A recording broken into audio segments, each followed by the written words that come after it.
Alumnos, muy buenos días. Hoy día tenemos el tema de la República Aristocrática. ¿Qué es la República Aristocrática? Antes de empezar con el concepto, vamos a ver lo que nos dice el gran historiador peruano Jorge Basadre sobre la República Aristocrática. Él nos dice que fue el periodo de la historia del Perú que transcurre entre 1895 y 1919. Esta denominación se hace en alusión al poder político de los gobiernos civiles, especialmente del Partido Civilista, cuyos líderes pertenecieron a la oligarquía y que gobernaron excluyendo a diversos sectores. ¿Cuáles son las características de la República Aristocrática? Primero, dependencia económica hacia el capitalismo inglés. Segundo, desarrollo de nuevas actividades económicas, agroexportación, como ustedes están apreciando ahí, el azúcar, el algodón, la extracción del caucho y la extracción petrolera. Otra de las características vendría a ser el predominio político del partido civil.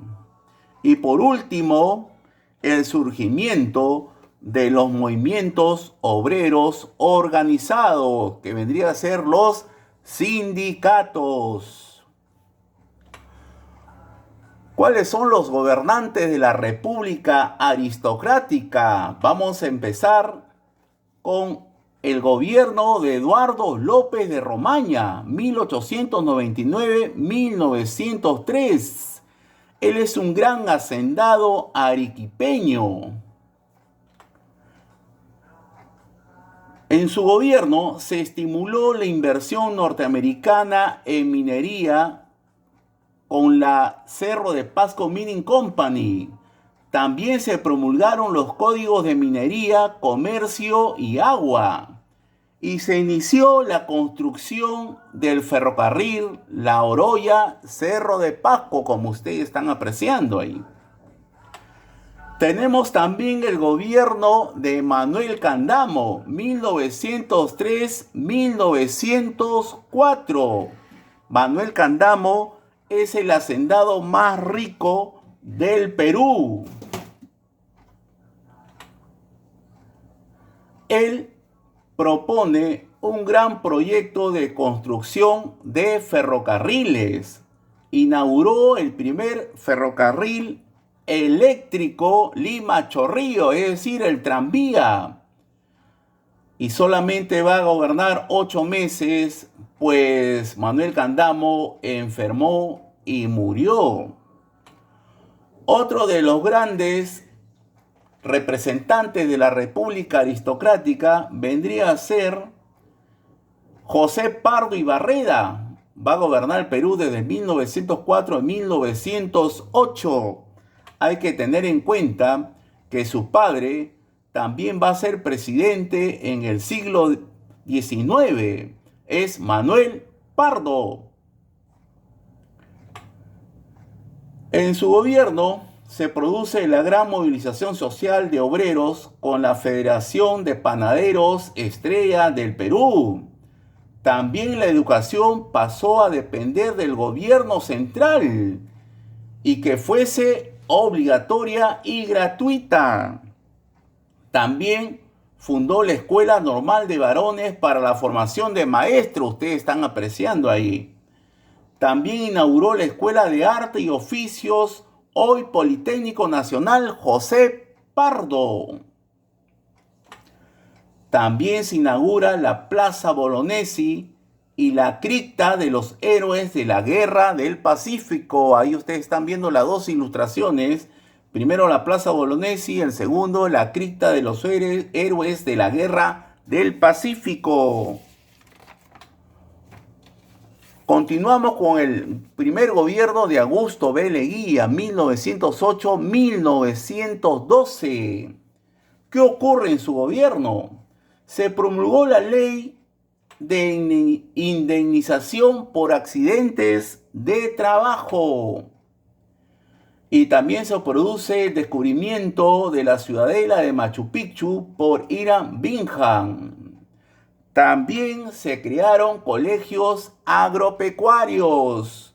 Hay que tener en cuenta que Augusto B. Leguía, su familia, tiene grandes haciendas en Cañete. Después viene el gobierno de Guillermo Billingur, 1912-1914. En las elecciones de 1912, Guillermo Billingur derrota a Antero Aspíaga, que es un rico hacendado del norte. Asumió la presidencia Guillermo Billingur con el Partido Demócrata y también anteriormente había sido alcalde de Lima.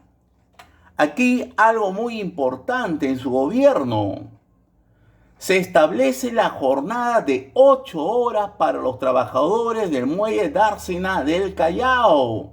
Por primera vez en el Perú se va a trabajar 8 horas, pero solamente a los trabajadores del muelle Dársena del Callao. Esto prácticamente no le va a gustar a los empresarios y a los grandes hacendados de nuestro país. Y también promulga la ley del derecho de huelgas. Quiere decir que la huelga es un derecho de los trabajadores. Por sus acciones fue considerado como el primer obrero del Perú y como pan grande, la denominación que le da el pueblo a Guillermo Billingur. Los civilistas y leguistas obstaculizaron su gobierno desde el Congreso. Ahí tenemos a Augusto B. Leguía y al lado al Congreso. Desterró también al expresidente Augusto B. Leguía. Hay que tener en cuenta que Guillermo Billingur va a ser derrocado por un golpe militar liderado por el coronel Óscar R. Benavides, debido a que no le gustó a la oligarquía peruana de que se dé las 8 horas de trabajo en el Callao y también la ley del derecho de huelgas. Así que la oligarquía, con el apoyo del ejército, realizaron este golpe de Estado y Guillermo Billingur no culminó su mandato por este golpe de Estado. Ahora tenemos el primer gobierno de Óscar R. Benavides, 1914-1915. Aquí tenemos a Óscar R. Benavides. Toma el poder con apoyo de la oligarquía civilista. Busca frenar los ímpetus renovadores de Billingur. El estallido de la Primera Guerra Mundial, porque sabemos que se inicia en Europa en 1914 y él toma el poder también en 1914, ocasiona grandes repercusiones económicas y sociales en el Perú. Quiere decir que la situación económica del Perú va a ser muy grave en esos tiempos. Se dan las elecciones de 1915 y gana José Pardo Ibarreda. Quiere decir que va a ser su segundo mandato desde 1915 hasta 1919. Aquí tenemos a José Pardo Ibarreda. Asume el poder en medio de una grave crisis económica y social. Se producen movilizaciones obreras y estudiantiles, como ustedes están apreciando ahí, ¿no? Y se promulga la Ley General de las 8 horas de jornada laboral para todos los trabajadores del Perú. Ustedes saben que las 8 horas se inició en el gobierno de Guillermo Billingur, pero ya en el segundo gobierno de José Pardo ya se da la ley de las 8 horas de jornada laboral para todos los trabajadores a nivel nacional. Y también Se promulga la ley de descanso dominical. Esto quiere decir, pues, que antes que se den estas leyes, un trabajador, un obrero, trabajaba más de 8 horas, 12, 14, 16 horas y todavía tenían que trabajar los días domingo.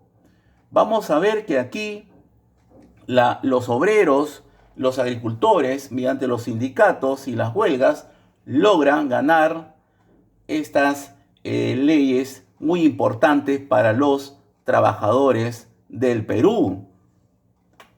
También vamos a ver que se construyeron los ferrocarriles del Cusco-Santa Ana y también el ferrocarril Lima-Lurín. Este ferrocarril Lima-Lurín va a pasar por San Juan de Miraflores, Villa María del Triunfo y se da prácticamente una vuelta llegando hasta Lurín. Este ferrocarril va a funcionar hasta el año de 1964. Ahí estamos viendo nosotros la imagen, ¿no? Familias enteras abordando pues el ferrocarril de Lima a Lurín. Bien, alumnos, muchas gracias.